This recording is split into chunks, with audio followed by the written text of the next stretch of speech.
कराने के साथ साथ संविधान बनाने का भी काम किया और जरूरत के अनुसार सबको आरक्षण देने का भी काम किया है। आज जो ये 27% आरक्षण की बात चल रही है, लोग भूल गए होंगे, लेकिन हमें याद है कि किस तरह से आदरणीय सीताराम केसरी जी इस बात को लेकर के सुप्रीम कोर्ट तक जाने का काम किए थे। कल हमारे पूर्व प्रदेश अध्यक्ष डॉक्टर रामेश्वर उरांव जी से बात हो रही थी। हमने कहा था कि आप इस महती धरना में शामिल होंगे तो बहुत अच्छा होगा। उन्होंने कहा था कि चूंकि दुमका में धोती सारी योजना की शुरुआत करनी है, हमारी व्यस्तता है, लेकिन हम पूरी तरह से इस ओबीसी आरक्षण के साथ हैं। हमने सदन में भी आश्वस्त किया है और आज आपको भी आश्वस्त करते हैं कि आपने और आपके जो प्रकोष्ठ के अध्यक्ष अभिलाष साहू जी ने 27% आरक्षण दिलाने का जो बीड़ा उठाया है, उसको हम पूरा करने में कोई कोताही नहीं बरतेंगे। और वही इस संदर्भ में पूरी चर्चा कर रहे थे कि 27% का आरक्षण किस तरह से हम लोग उसके लिए लड़ते आए हैं और आज हमारी राज्य में सरकार है, तो निश्चित रूप से इस लड़ाई को एक अंजाम तक पहुंचाने की जरूरत है। भारतीय जनता पार्टी कह रही है कि आप सरकार में हैं और अपनी बात रख रहे हैं, इसका मतलब है कि सरकार में आपकी सुनी नहीं जाती। हम जिंदा लोग हैं, हम मुर्दा नहीं हैं कि अपनी बातों को अपनी सरकार के सामने नहीं रख सके। हमने यहां से सरना धर्म कोड लागू करने का फैसला लिया।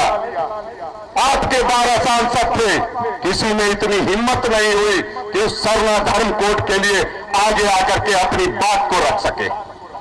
आज हमारे मंत्री बादल पत्रलेख भी हैं और आपके साथ आपके मंत्री अर्जुन मुंडा भी है हिम्मत तो एक बार सरना धर्म कोड के लिए प्रधानमंत्री जी से कहिए कि वहां की जरूरत है और सरना धर्म कोड को लागू करना ही पड़ेगा। हम पेड वर्कर नहीं हैं, हम लोग सिर्फ सत्ता में रह करके सिर्फ मौज मस्ती करने के लिए नहीं आए हैं। आपकी सरकार थी केंद्र में भी और आपकी सरकार थी राज्य में भी।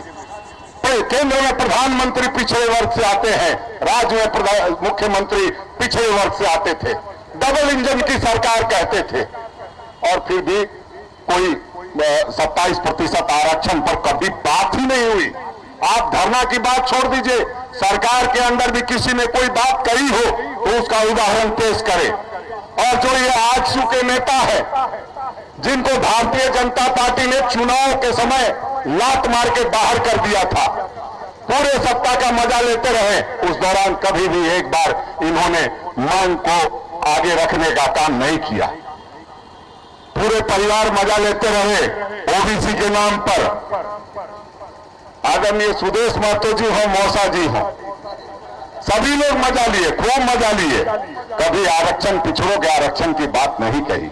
और आदरणीय दीपक प्रकाश जी हैं, अब उनके मुंह से आरक्षण की बात शोभा नहीं देती है। आपको जो मिलना था मिल गया, आप आरक्षण में नहीं थे, फिर भी आपको बहुत कुछ भारतीय जनता पार्टी ने दिया है, तो निश्चित रूप से आपकी बोलती बंद होनी चाहिए।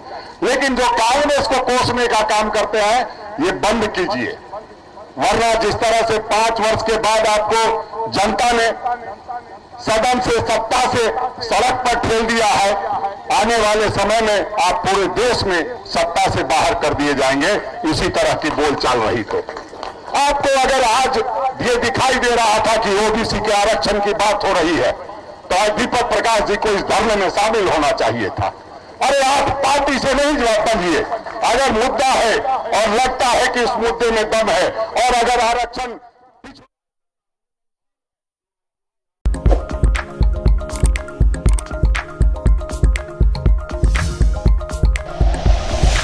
Like and share videos, subscribe करें हमारा चैनल और प्रेस करें बेल आइकॉन। न्यूज़ 11 भारत, सच है तो दिखेगा।